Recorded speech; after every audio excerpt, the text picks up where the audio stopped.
All right, everyone. So we're going to do this again just because I like it. It's fun. I like reading aloud. I know no one's really watching this, but it does help me keep honest with finishing this book that is also due to the library.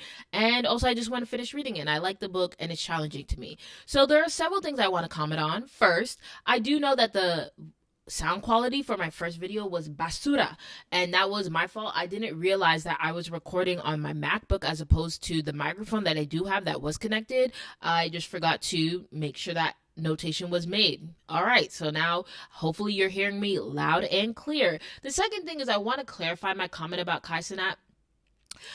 First of all, let's comment about quote unquote highly educated people doing a reading challenge. First of all, one of the reasons why a lot of people won't do it is because they're not going to admit that they don't read. But I do want to put this into context, even though this is probably very scary for people to hear. There are a lot of highly educated people and people who are in fields where you're assuming they're doing reading regularly, but they're not.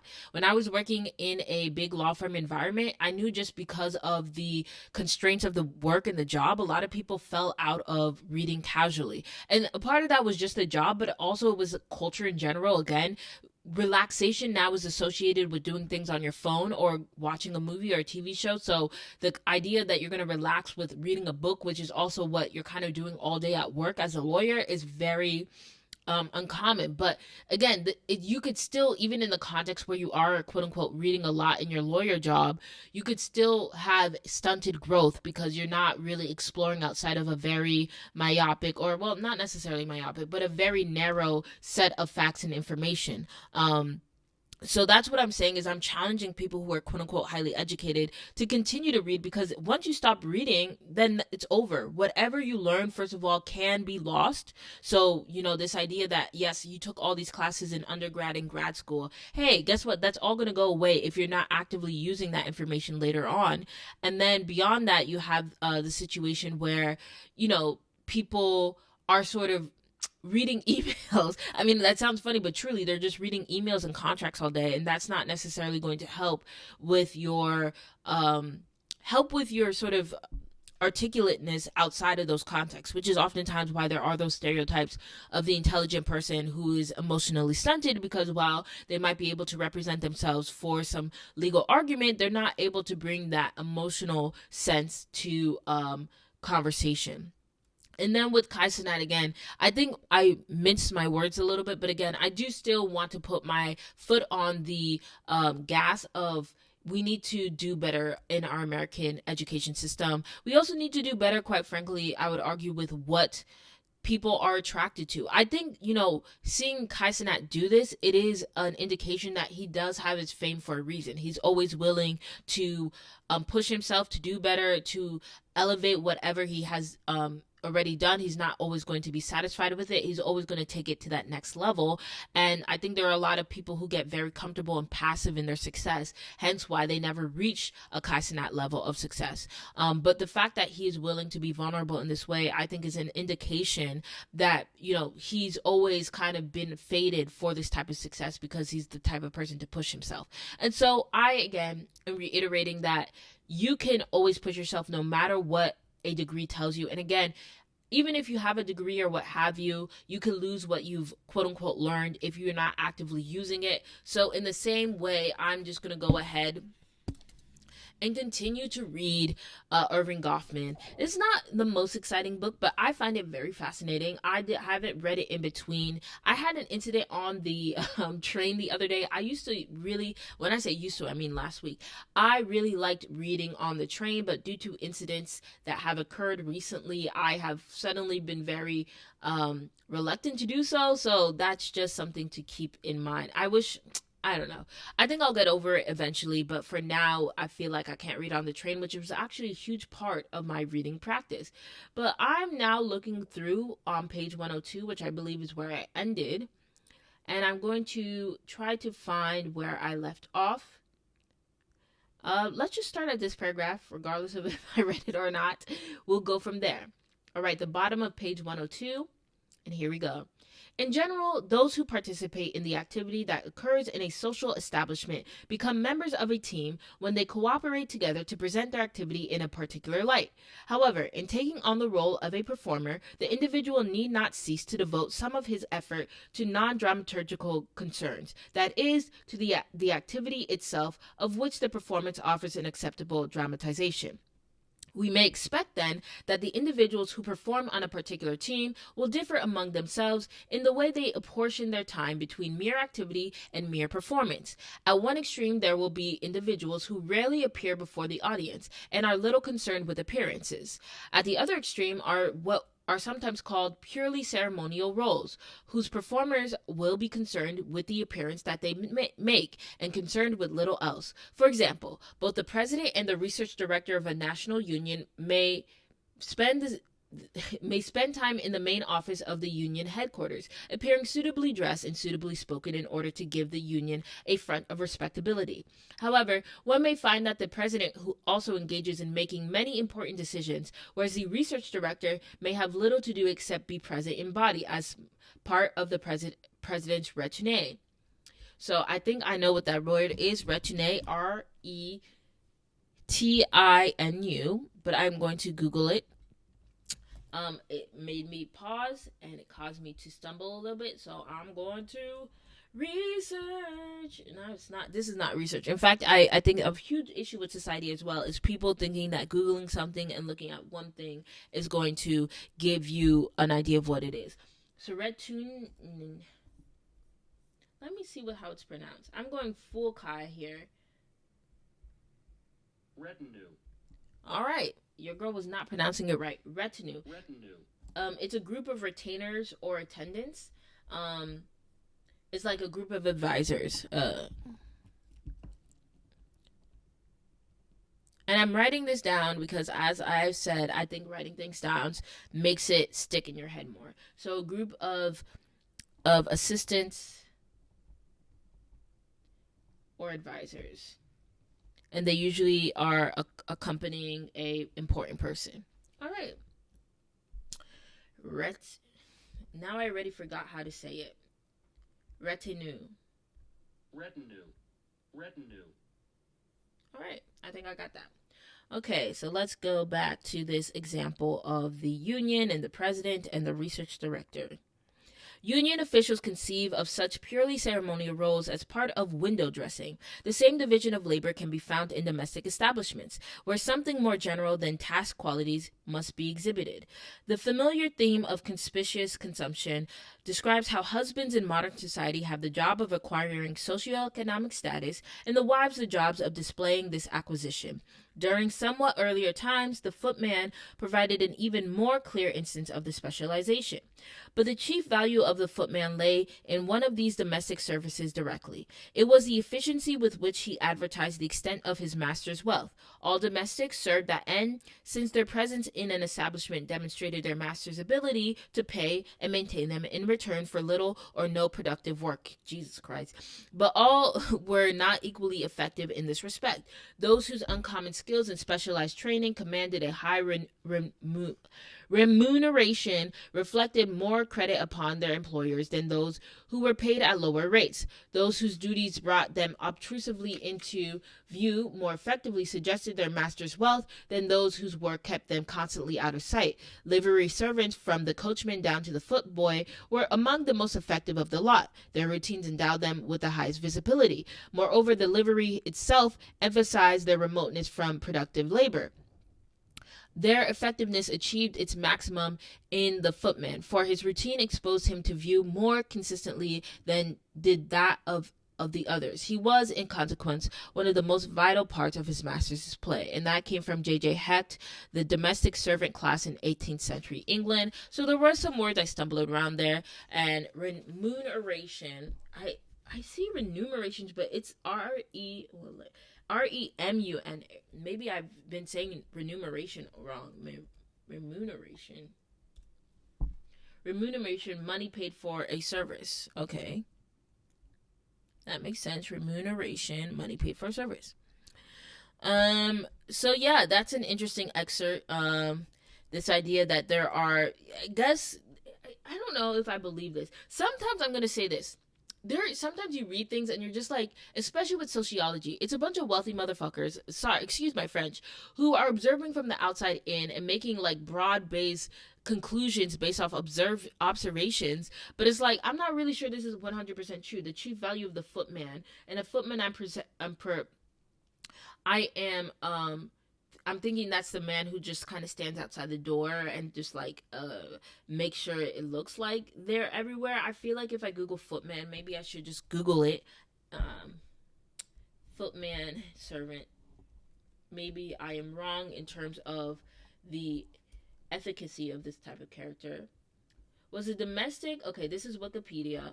Was a domestic a male domestic worker mainly to wait at table or attend a coach or carriage? Okay, so I'm like thinking of these movies and TV shows you watch where you just see a man standing outside something, and yeah, that's what the footman is. So maybe that is true. That I was like, what if they were just like, I don't know, this head servant, and they just are standing out there because they need to observe everything. But no, it sounds like they really just had people standing out there to wait at the table or attend a coach or carriage, like to open the door, and that's all you would do.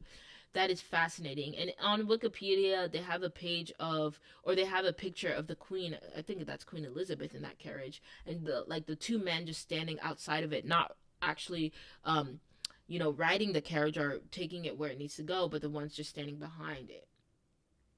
Also, it was ranked below the butler, responsible for tasks like serving meals, opening doors, running errands, and attending carriage, often wearing distinctive livery uniforms. So livery was the other thing.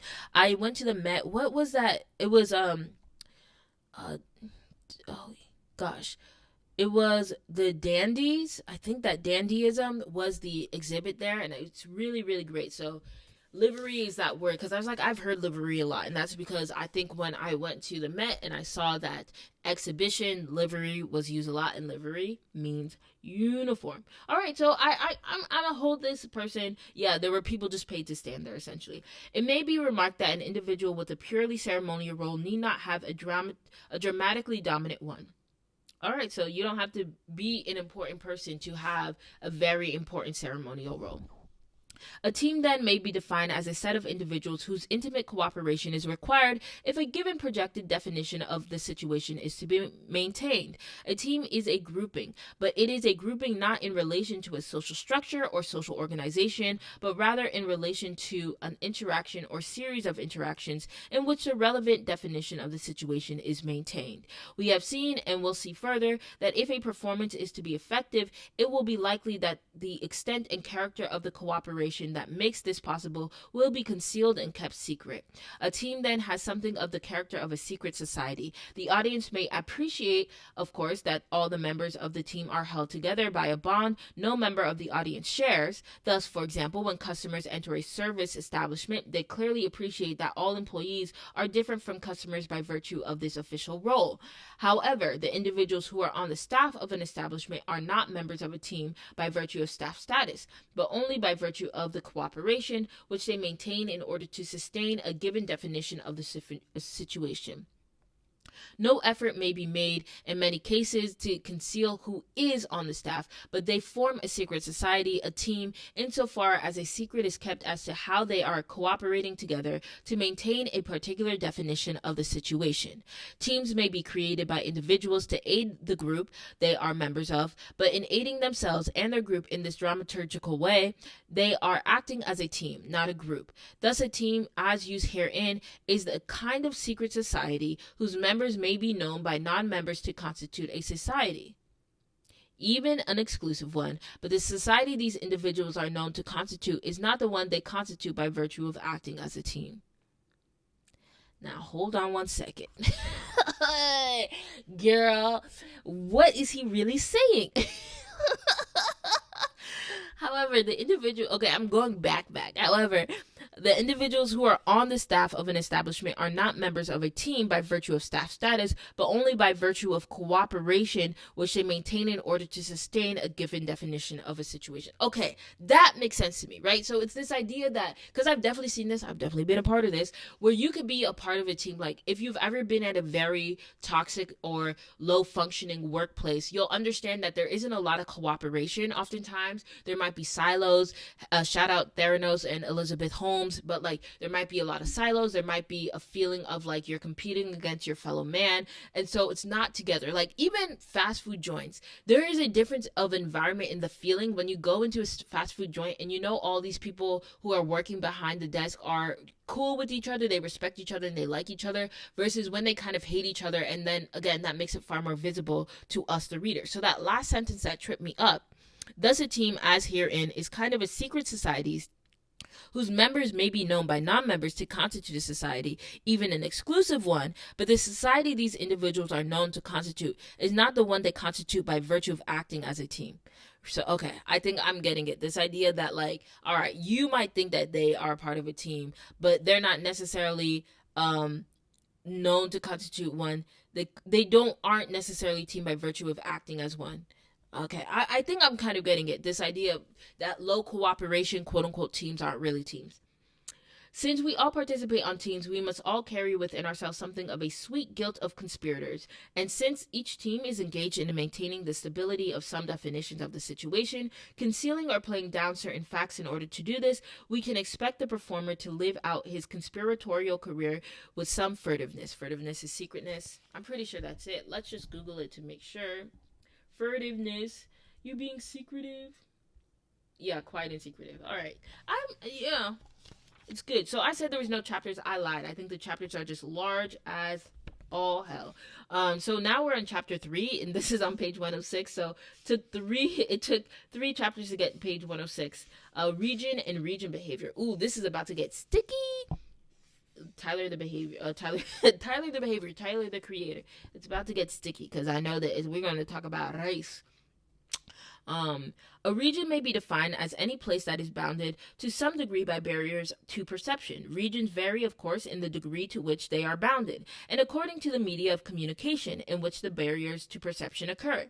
Thus, thick glass panels, such as are found in broadcasting control rooms, can isolate a region orally but not visually, while an office bounded by beaver board partitions is closed off in the opposite way. In our Anglo-American society, a relatively indoor one, they were indoor even in 1959. And that's funny because I think a lot of people say like everyone was great in the 1950s. He says they were inside. They were not outside like that.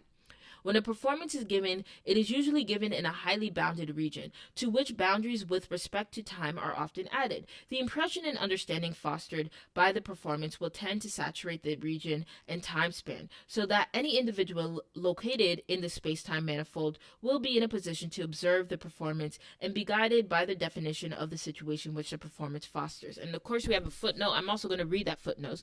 Under the term behavioral setting, Wright and Barker, in a research methodology report, give a very clear statement of the senses in which expectations regarding conduct come to be associated with particular places. So this idea that you act different based on where you are. And of course, Goffman here is pointing out the fact that in America, because we are often in indoor spaces, we are literally performing based off those spaces. Often a performance will involve only one focus of visual attention on the part of performer and audience, as for example, when a political speech is presented in a hall or when a patient is talking to a doctor in the latter's consulting room. However, many performances involve, as constituent parts, separate knots or clusters of verbal interaction. Thus, a cocktail party typically involves several conversational subgroups which constantly shift in size and membership. Similarly, the show maintained on the floor of a shop typically involves several foci of verbal interaction, each composed of attendant customer pairs.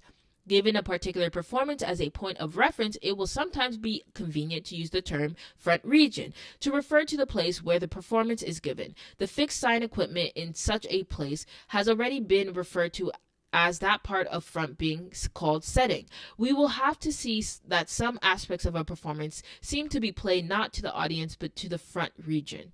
Okay, that makes sense. The performance of an individual in a front region may be seen as an effort to give the appearance that his activity in the region maintains and embodies certain standards. These standards seem to fall into two broad groupings. One grouping has to do with the way in which the performer treats the audience while engaged in talk with them, or in gestural interchanges that are a substitute for talk. These standards are sometimes referred to as matters of politeness. The other group of standards has to do with the way in which the performer comports himself while in visual or oral range of the audience, but not necessarily engage in talk with them. I shall use this term decorum to refer to the second group of standards, although some excuses and some qualifications will have to be added to justify the usage. I just want to pause here. He's talking about aura essentially. I find it interesting how things kind of can take a academic sense here, but now in colloquial terms, the way that we all speak to each other, aura is definitely a word that is used regularly, and it's used to describe basically exactly this. Basically, what is it?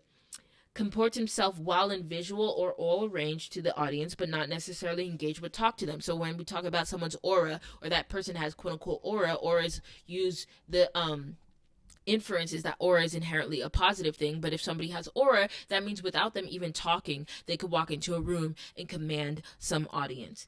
When we look at the requirements of decorum in a region, requirements of the kind not related to the handling of others in conversation, we tend to divide these again into two subgroupings, moral and instrumental. Moral requirements are ends in themselves and presumably refer to rules regarding non-interference and non-molestation of others. Rules regarding sexual propriety, rules regarding respect for sacred spaces, places, etc. Instrumental requirements are not ends in themselves and presumably refer to duties such as an employer might demand of his employees, care of property, maintenance of work levels, etc. It may be felt that the term decorum ought to cover only the moral standards and that another term should be used to cover the instrumental ones. When we examine the order that is maintained in any given region, however, we find that these two kinds of demands, moral and instrumental, seem to affect in much the same way the individual who must answer to them, and that both moral and instrumental grounds or rationalizations are put forth as justifications for most standards that must be maintained. Providing the standard is maintained by sanctions and by a sanctioner of some kind, it will often be a small moment to the performer whether the standard and whether or not he is asked to incorporate the standard. All right, we're getting a lot of definitions, a lot of different things. Frustrating, annoying, but I'll keep these in mind broadly. And again, this is like another thing about these types of texts is that they do require you to engage to the extent and the level of really memorizing things. In college or in any grad program I was in, first of all, I did not buy this book. Again, this is New York Public Library's property, but I would underline these phrases, and I might even write on the margin what they mean, just to remind myself that these are important definitions to know. It may be noted that the part of personal front I have called manner, it will be important in regard to politeness, and that the part called appearance will be important in regard to decorum. Okay. It may also be noted that while decorous behavior may take the form of showing respect for the region and setting one finds oneself in. This show of respect may, of course, be motivated by a desire to impress the audience favorably or avoid sanctions, etc. Finally, it should be noted that the requirements of decorum are more pervasive ecologically than are the requirements of politeness. Okay, interesting. An audience can subject an entire front region to a continuous inspection as regards to decorum, but while the audience is so engaged, none or only a few of the performers may be obliged to talk to the audience and hence to demonstrate politeness. Performers can stop giving expressions but cannot stop giving them off. Okay, that makes sense. So you no matter what, if you're out there in public, you're always going to have to worry about how you look, that decorum, that visual aspect of who you are and how that affects how people treat you and talk to you. But only in certain situations you actually have to worry about politeness, which is when you open your mouth. In the study of social establishments, it is important to describe the prevailing standards of decorum. It is difficult to do so because informants and students tend to take many of these standards for granted, not realizing they have done so until an accident or crisis or peculiar circumstance occurs. It is known, for example, that different business offices have different standards as regards informal chatter among clerks, but it is only when we happen to study an office that has a sizable number of foreign refugee employees that we suddenly appreciate that permission to engage in informal talk may not constitute permission to engage in informal talk in a foreign language. Oof. You see what I'm saying? He's getting real ice in this bitch. But basically, the way that I interpret it is that, when we're out in public, we hear a lot of informal talk. We hear people talk. But the moment you hear somebody speak a foreign language, you understand, oh, I don't know if that is a permission. And, like, it can feel rude, I guess. Look, as a child of immigrants, I can't abide by this 100%, especially also living here in New York City. But I will say, like, as many people will comment, there's fascinating dynamics that happen. First and foremost, anytime I hear people speak a different language, sometimes I try to, like, what language is it? Is it kind of Eastern European? If I hear some because I can recognize some Russian words. Okay, is it Russian? And then of course Chinese. Okay, but there's Mandarin, and of course there's many languages in Chinese and China. So you have Mandarin, which is the most prominent one. But of course, for those of you who don't know, most Chinatowns, especially here in America or in the West, tend to be occupied by people from Hong Kong, so they're actually speaking Cantonese. Sometimes you'll hear people speak and it's like, is that Portuguese, Italian? Because here in New York City, you see a lot of those European, or of course my Brazilian brother and sister. But yeah, it's this idea that your brain does different things when you hear different languages. And it's really funny also when you travel abroad, especially non-touristy areas where you are like really entrenched in people speaking the native language. When you hear someone speak, for example, for me, English, boop, I hear it. Or actually, because I can understand Haitian Creole, when I hear somebody speak Haitian Creole, my ear does something. And also because I realize that there's a lot of different languages around the world that kind of have the French Creole dynamic, even though it's not specifically Haitian Creole. My brain also does the same thing. For like, I know Senegalese, I forget what language they speak. They have their own Creole that they speak, and it feels very similar to French. And I always hear that out because there's a lot of Senegalese immigrants here in New York. We are accustomed to assuming that the rules of decorum that prevail in sacred establishments such as churches will be different from the ones that prevail in everyday workplaces. We ought not to assume from this that the standards in sacred places are more numerous and more strict than those we find in work establishments. While in church a woman may be permitted to sit, daydream, and even doze. However, a saleswoman on the floor of a dress shop, she may be required to stand, keep alert, refrain from chewing gum, keep a fixated smile on her face even when not talking to anyone, and wear clothes she can ill afford. One form of decorum that has been studied in social establishments is what is called make work. It is understood in many establishments that not only will workers be required to produce a certain amount after a certain length of time, but also that they will be ready when called upon to give the impression that they are working hard at the moment. Of a shipyard, we learned the following. It was amusing to watch the sudden transformation whenever word got around that the foreman was on the hole, or that the shop or in the shop, or that a front office superintendent was coming by. Quartermen and leadermen would rush to their groups of workers and stir them to obvious activity. Don't let him catch you sitting down was the universal admonition, and where no work existed, a pipe was busily bent and threaded, or a bolt which was already firmly in place was subjected to further and unnecessary tightening. This was the formal tribute invariably attending a visitation by the boss, and its conventions were as familiar to both sides as those surrounding a 5-star general's inspection. To have neglected any detail of the false and empty show would have been interpreted as a mark of singular disrespect. Similarly, of hospital ward we learn, an observer was told very explicitly by other attendants on his first day of work on the wards not to get caught striking a patient, to appear busy when the supervisor makes her rounds, and not to speak to her unless first spoken to. It was noticed that some attendants watch for her approach and warn the other attendants so that no one will get caught doing undesirable acts. Some attendants will save work for when the supervisor is present, so they will be busy and will not be given additional tasks. In most attendants, the change is not so obvious, depending largely on the individual attendant, the supervisor, and the ward situation. However, with nearly all attendants, there is some change in behavior when an official, such as a supervisor, is present. There is no open flouting of the rules and regulation.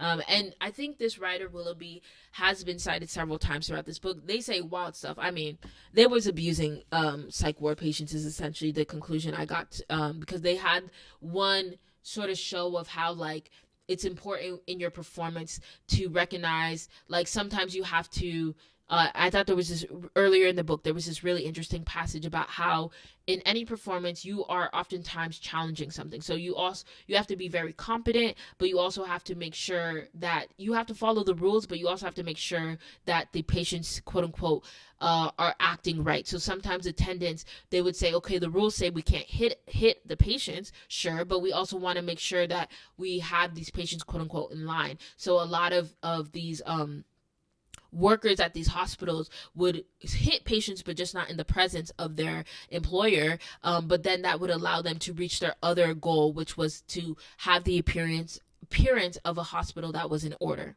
From a consideration of make work, it is only a step to consideration of other standards of work activity for which appearances must be maintained, such as pace, personal interest, economy, accuracy, etc. And from a consideration of work standards in general, it is only a step to consideration of other major aspects of decorum, instrumental and moral in workplaces, such as mode of dress, permissible sound levels, prescribed diversions, indulgences, and effective expressions. Make work along with other aspects of decorum in workplaces is usually seen as the particular burden of those of low estate. A dramaturgical approach, however, requires us to consider together with make work the problem of staging its opposite, make no work. Thus, in a memoir written about life in the early 19th century among barely genteel, we learn that people were extremely punctilious. I'm going to look that up, but I'm pretty sure that means punctual, being on time, on the subject of calls. One remembers the call in the mill on the floss. The call was due at regular intervals, so that even the day should almost be known in which it was paid or returned. It was ceremonial, which contained a great deal of ceremony and make believe. No one, for instance, was to be surprised in doing any kind of work. There was a fiction in genteel families that the ladies of the house never did anything serious or serviceable after dinner. The afternoon was supposed to be devoted either to walking or making calls or to elegant trifling at home. Therefore, if the girls were at the moment engaged upon any useful work, they crammed it under the sofa and pretended to be reading a book or painting or knitting or to be engaged in easy and fashionable conversations. Why they went through this elaborate pretense, I have not the least idea, because everybody knew that every girl in the place was always making, mending, cutting out, basting, gusseting, trimming, turning, and contriving. How do you suppose that the solicitor's daughters made so brave a show on Sunday if they were not clever enough to make up things for themselves? Everybody, of course, knew it, and why the girls would not own up at once, one cannot understand. Can now understand. Perhaps it was a sort of suspicion or a faint hope or a wild dream that a reputable reputation for ladylike uselessness might enable them to cross the line at the county ball and mingle with the country people. All right, so this is a story of how, in the 18th century, people genteel, which I would argue is like upper middle class in our modern era, they had to pretend that they were doing nothing, and you hear about this a lot.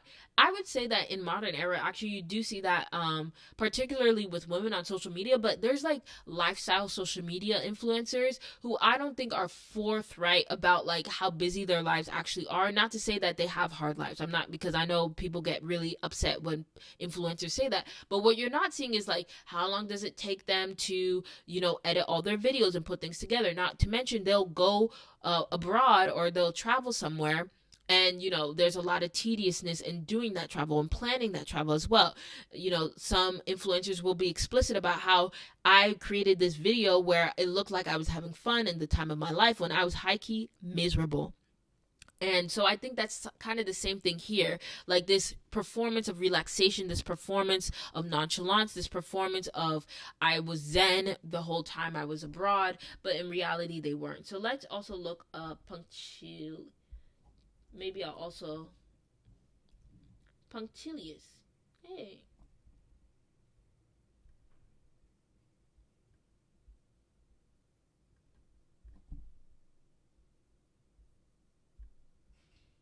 Marked by concern with precise accordance to the details or codes of convention. So I use that with time, but punctilious kind of has It's kind of like punctual, but more like with the details of codes of conventions. Punctilious. Punctilious. Okay, I was right. Okay, okay, okay, okay, okay. Okay. I think I'm gonna end here actually. My throat is hurting, but this was fun. I only got to page 111. Hopefully I can start reading on the train again and I can get through this. But I like this book. As I've mentioned, I think there's a lot of really interesting comparisons to today. This was written in 1959, but I think it's really relevant to our modern era. And yeah, this is me finishing this recording. Thanks for listening.